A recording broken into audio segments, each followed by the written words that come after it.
देखिए, उपनिवेशवाद का मतलब क्या हुआ? एकदम आराम से, जब कोई विकसित या समृद्ध राष्ट्र अपने से कमजोर देश पर अपना, एक तरह से कह सकते हैं कि राजनीतिक प्रभुत्व स्थापित करता है। किस लिए भाई?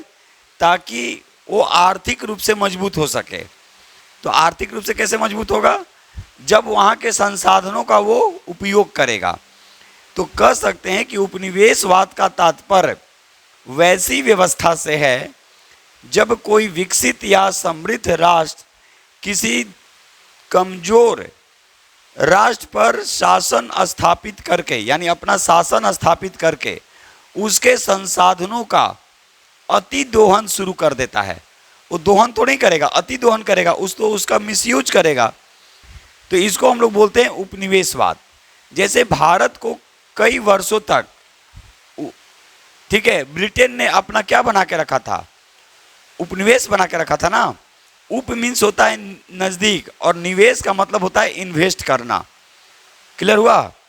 तो एक बार फिर से सुन लेंगे, ठीक है, कि उपनिवेशवाद का अर्थ क्या है, क्योंकि जो आपके बुक में है उसको भी समझना है, और फिर हम आसान भाषा में आपको समझा दिए कि समान अर्थ में उपनिवेशवाद से तात्पर्य किसी समृद्ध एवं शक्तिशाली राष्ट्र द्वारा अपने विभिन्न हितों को साधने के लिए, अपने विभिन्न हितों को साधने के लिए वो क्या करेगा?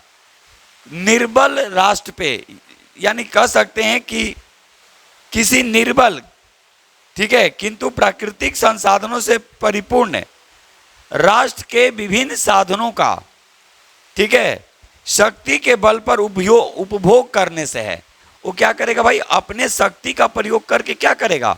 उपभोग करेगा। इसको हम लोग बोलते हैं उपनिवेशवाद।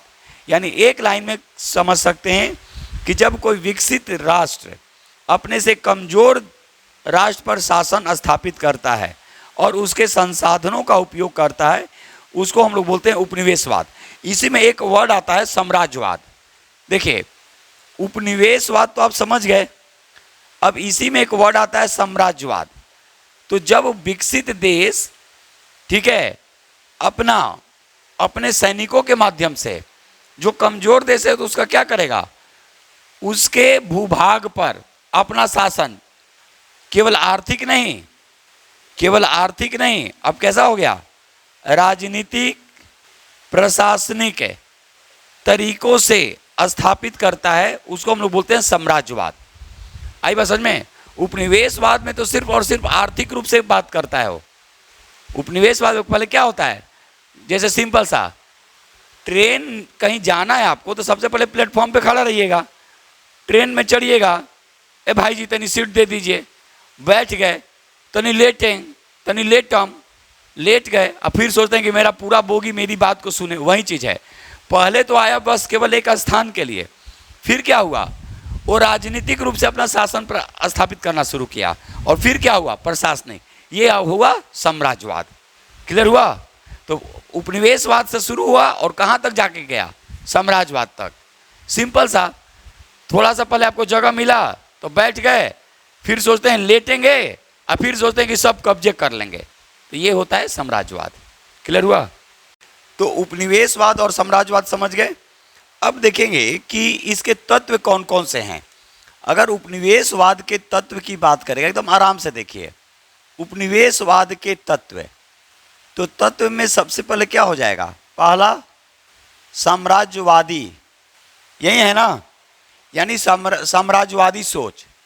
पहला क्या है? साम्राज्यवादी सोच, यानी जितना शोषण करना है कर लो, ठीक है, यानी अपना पूरा प्रभुत्व स्थापित कर लो, ये हो गया।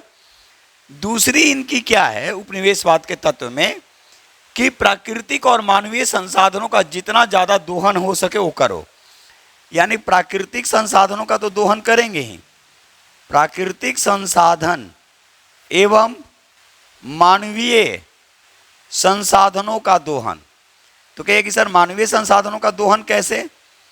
तो जैसे इसके पहले मैं आप लोगों को क्लास में बताए थे कि गिरमिटिया मजदूर, उनको ले जाया जाता था, टापू पे छोड़ दिए जाते थे, उनको एग्रीमेंट कहने नहीं आता था तो वो बोलते थे गिरमिट किए हैं, ठीक है। जैसे कह सकते हैं कि पूर्वांचल वाला क्षेत्र, खासकर भोजपुर वाला इलाका जो बिहार का था, यहाँ से इन लोग को एग्रीमेंट करके ले जाया जाता था।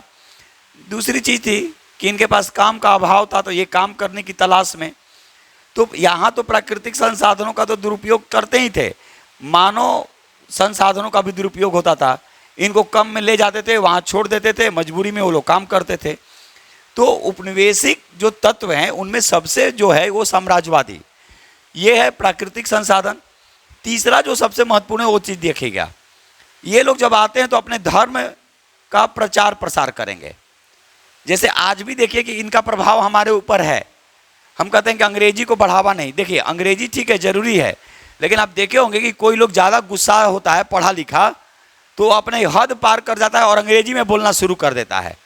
तो आज भी कहीं ना कहीं उनकी मानसिकता यही है, ये याद रखेगा। ये इसको इस बड़ाई इसको नहीं कहेंगे, ये गुलामी की जंजीर की बात करेंगे। आज भी वो गुलामी की जंजीरों में ही हम लोग जकड़े हुए हैं। सोचिए हमारे यहाँ ये वर्षों शासन किया और आज भी कर रहा है। तो ये चीज़ था। आप देखे होंगे किसी को 4 लाइन एकदम अंग्रेजी में एकदम पूरा एकदम लगता है कि कहाँ से एकदम ये हो गया, तो ये सोच पे था। ठीक है, अच्छी बात है, आप बोलिए, लेकिन कभी कभी लोग गुस्सा होता है तो देखते हैं एकदम अंग्रेजी ही बोलना शुरू कर देता है, तो उसको हम बोलते हैं कि वो पढ़ लिख के भी हाँ गंवार वाली या चाहे जो कहिए। तो ये क्योंकि उनकी तो मानसिकता है, वो तो मानसिकता है, वो तो शुरू से आ रहा है। तो ये चीज़ है। तो पहला क्या है, उपनिवेशवाद के तत्व में साम्राज्यवादी सोच। दूसरा प्राकृतिक संसाधनों एवं मानवीय संसाधनों का दोहन, और दोहन ही नहीं होता था, अति दोहन, इतना ज़्यादा मिसयूज होता था कि फिर समझ में नहीं आता। जैसे यहाँ से लोग गए त्रिनाद, टोबैको, मॉरिशस, वापस कभी आए नहीं। धर्म का प्रचार प्रसार ये लोग इतना कर दिए कि आज भी देख लीजिए हमारे यहाँ, ठीक है, हमारे यहाँ सभी धर्मों का है, लेकिन देख लीजिए हावी रहता है। तो इन लोग की सोच यही थी कि अगर हम किसी भी देश में जाएंगे तो अपना धर्म का प्रचार प्रसार करेंगे। ठीक है, ये चीज़ है। चौथा है मानव अधिकारों का हनन। स्वाभाविक है कि मानव अधिकारों का हनन होगा। मानव अधिकारों का हनन नहीं हुआ, मानव को जो अधिकार मिला वो अधिकार तो उनसे छीना जा रहा है। ठीक है, उनका दोहन किए जा रहे हैं, तो मानव अधिकारों का हनन की बात आ गई। उसके बाद एक और सबसे महत्वपूर्ण चीज़ है कि अब ये जहाँ जाएंगे तो ये क्या नीति अपनाएंगे, विस्तारवादी नीति।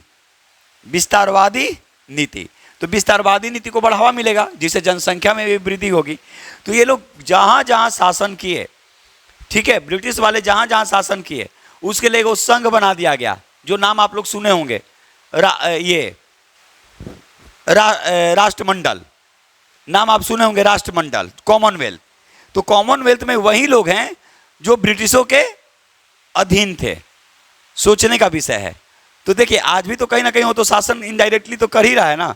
तो इन मानसिकताओं से निकलने के लिए आपको आत्मनिर्भर होना ही पड़ेगा। तो उपनिवेशवाद और साम्राज्यवाद समझ गए। उपनिवेशवाद का ही जो विस्तार रूप है वो साम्राज्यवाद हो जाता है। और उपनिवेशवाद के तत्व में सबसे पहले हम इसीलिए लिखवाएं साम्राज्यवादी सोच, उसके बाद प्राकृतिक संसाधनों एवं मानवीय संसाधनों का दोहन, उसके बाद धर्म का प्रचार प्रसार, मानवाधिकारों का हनन और विस्तारवादी नीति। क्लियर हुआ। अब भारत के संदर्भ में भी देख लेंगे, आज भी हमारे यहाँ कहीं ना कहीं ये हावी है। एग्जाम्पल आपको बता ही दिए।